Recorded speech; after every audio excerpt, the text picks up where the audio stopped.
de todo lo que dijo este cantando, ¿eh?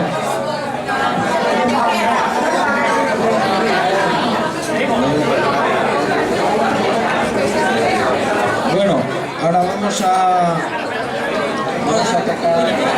tocar una peñeira del Concello de Grandes de Salime y que a nosotros préstanos mucho, y voy a aprovechar a dedicarla a Héctor, que es el gerente de esta sidrería San Mamés, y a todos los amigos de él por darnos esta oportunidad de tocar hoy aquí, y pido que deis un fuerte aplauso para él, que portóse muy bien con nosotros.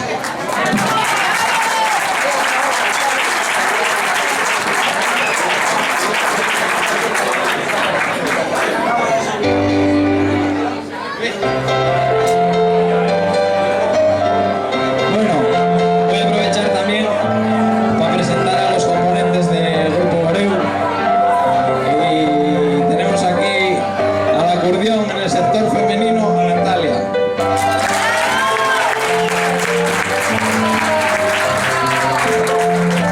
A las teclas y a la voz, este grande Luis.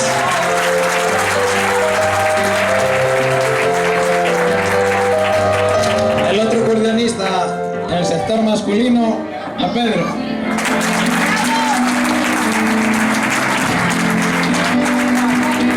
Del pueblo de Blimea, a la batería y a la flauta tenemos a Gabri, catalán de bueno.